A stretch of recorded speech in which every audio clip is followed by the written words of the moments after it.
What is going on, nerds and nerdettes? It's your boy Stevie B. We haven't done this in a while. I know people are asking me, when are you going to do another one? When are you going to do another one? Well, I got so much other things going on that sometimes I just don't have time to film another one. But you asked for it, so here it is, your newest episode of Don't Be That Customer. Today, we got to talk about this chick here. All right, y'all have seen her, y'all know her. If you see this woman, if you're in retail and you see this woman walking across your parking lot to your door, you already know you're going to be in for a rough day without her even coming in the store. You just know, because before she even got out of her car, she has made up her mind that she is going to make your life an absolute living hell. And she's going to want to speak to the manager. So you might as well just write down the manager's number to the hotline and have it ready for her, because no matter what you do, no matter what you say, no matter how polite you are, no matter how respectful you are, she's going to want to speak to your manager, and you're an asshole. There's just no avoiding it. And she's going to ask you to do something for her that she knows damn well you can't do. And, or she's going to complain about something that she knows damn well you can't do nothing about, have no control over. And I'm just not the one, your boy Stevie B is not the one to sit there and let somebody run him over like that. It's just not going to happen.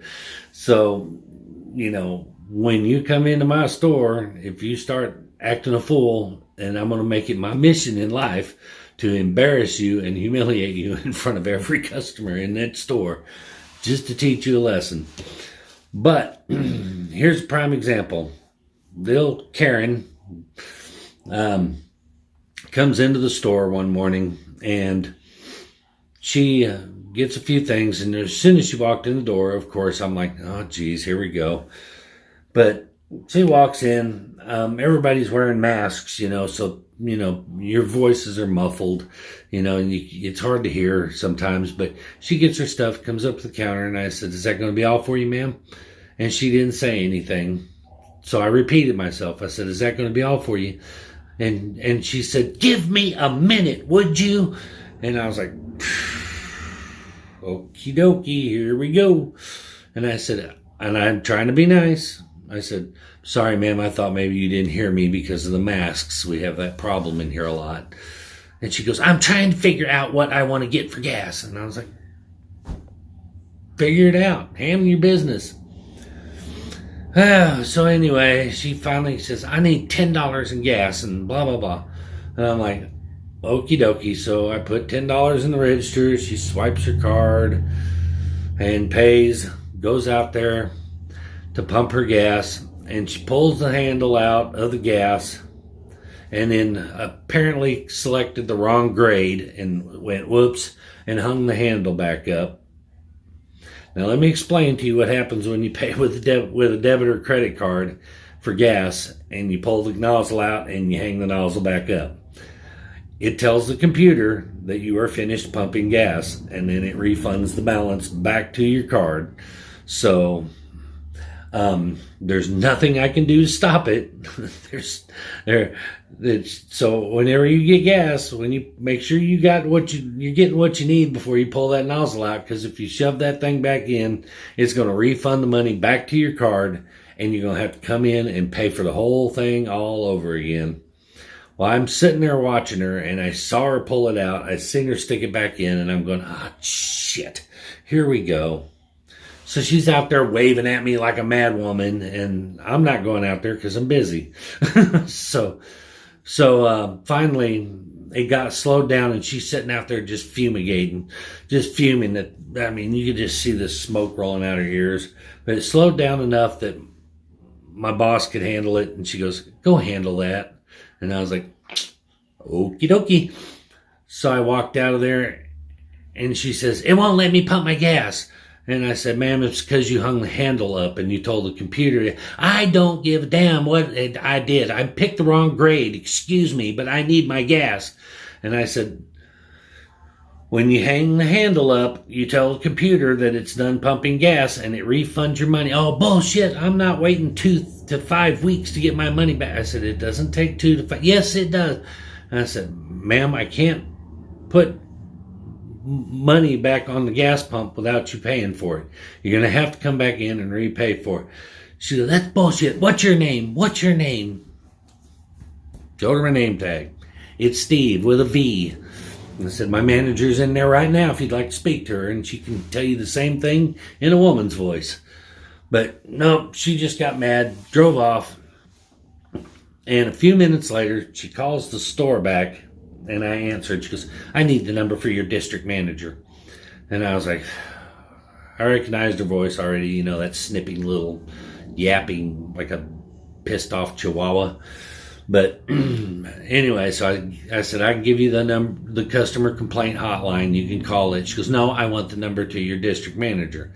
And I was like, well, this is the number you call if you have a complaint. She goes, I don't want that number. I want his direct number for your district.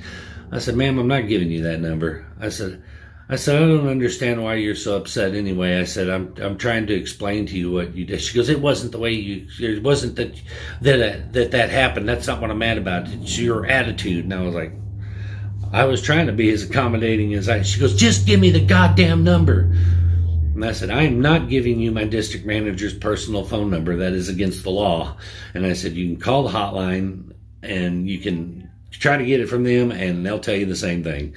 And I said, but you're not getting his personal number. And I said, I don't care. I said, we have audio and video of our whole entire interaction and they'll watch it and they'll see that what I did was not out of, you know, was not disrespectful to you at all. She goes, I'll just call and get it from another store. Kiss my ass. And hangs up. See, prime example. I know a long drawn out story. Prime example.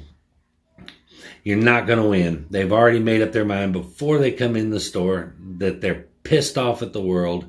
They ain't getting any or whatever it is it might be. But they've already made up their mind that they're going to want to speak to your manager. It doesn't matter how nice. Doesn't matter what you do. Don't be that person. If you're that person, you're a dick. You're an asshole. You should be shot and pissed on. Don't treat retail staff like that. You can't ask them to do something that you know damn well that they are not able to do, and then call them an asshole and bitch and complain about them, and go on the websites and leave negative reviews about them and call corporate and complain about them just because they wouldn't do what you wanted them to do. And that's the bottom line. So there's a fine line between getting poor customer service and then just not getting your way because you're an entitled bitch. So don't be an entitled bitch. Just come in, understand that the graveyard shift cashier at the gas station is not making the rules in the convenience store. So don't bitch me out because you didn't get your way. You didn't the prices are higher than you want to pay. You know, there's 500 stores in my area, convenience stores, Walmart, I know other grocery stores. You don't like the service, you don't like the prices, go somewhere else and shop. Doesn't matter to me. But don't blame me because you don't get your way. That's not poor. Not getting your way is not poor customer service. It's just us enforcing the rules that are imposed upon us to force. So don't be that customer. And remember, we are there to help you. We're on your side. We're not there to make your life miserable. So don't come in there with the intent of making ours miserable. Because, like I said, this chick, she'd already planned her day before she even got to your store. She's going to go make the cashier at the Come and Go's life miserable. Just don't do it. All right, that's going to conclude this episode. Next episode, we're going to talk about the midnight pot zombies. Oh, yeah. If you've ever been in a store, you ever worked retail graveyard shift, you know who I'm talking about. The pot zombies on the next episode.